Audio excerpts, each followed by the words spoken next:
recognize Mr. Garcia from California for 5 minutes of questions. Thank you, Mr. Chairman. Well, first, just in reference to what we just heard, that was incredibly appalling, transphobic, jokes about suicide.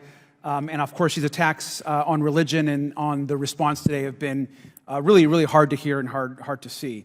And I know we've been talking a lot about religion and our rights as Americans, and so I think we should probably review that a little bit and actually talk about what actually somebody and a member of the subcommittee has actually said about religion. So Point of personal privilege. I'm just attacking my character. I haven't attacked anyone's. I don't think I've said anyone's name actually, so I'm not attacking anyone's character. But let's go ahead and read some of these quotes that a member of this subcommittee has actually said. These are public quotes about religion. Let's go through those. I'll start with the first one. I'm personally, by the way, I'm Catholic. I'm proud to be Catholic, and I take this quote as very offensive.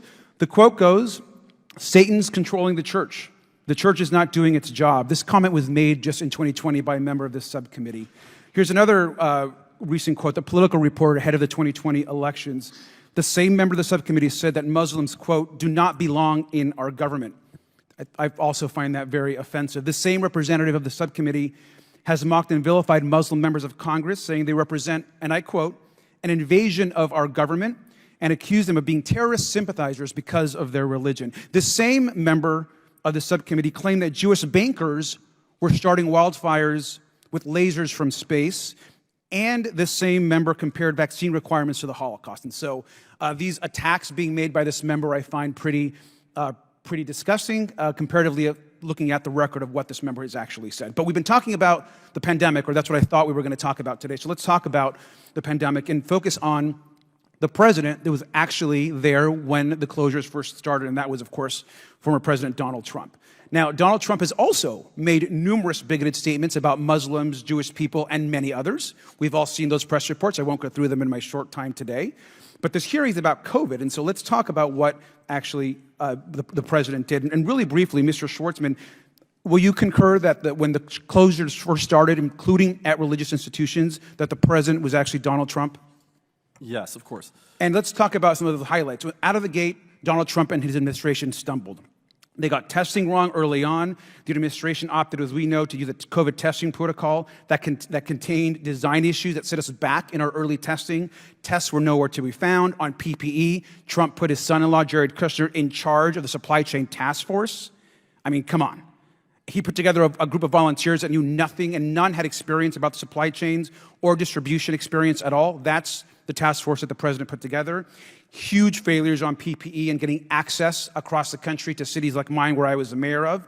In fact, Republican Governor Larry Hogan said at the time, and I quote, "Waiting around for the president to run the nation's response was hopeless." And so we've got to be honest with the American people about what Trump actually did during that time and some of the things that Donald Trump said. In fact, some of them are right here on this board. He said that we have it totally under control, quote, "One day it's like a miracle, it will disappear," end quote. Another quote, "It's going away." And another one, "It will go away and we're going to have a great victory." That was the mood and the statements made by the president that actually ordered many of these closures that all of you as witnesses are discussing today, and that my Republican colleagues seem to love to forget that it was actually President Donald Trump that was there that actually led all of these closures that began happening. So I think that if we really want to get to the bottom of what the pandemic closures were about, I think President Trump should be the one actually addressing these questions at this hearing. So I just want to just say finally that the direct result of this incompetence that happened in that administration, which, by the way, President Biden helped fix, cost as many as 200,000 lives that were lost needlessly in those first few months during the pandemic. And so we want to talk about religious discrimination, we want to talk about preparedness about the pandemic, but we refuse to talk about the failures of the Trump administration and how it costs lives in this country. That's what started this mess. That's what we should be talking about. And with that, Mr. Chairman, I yield back.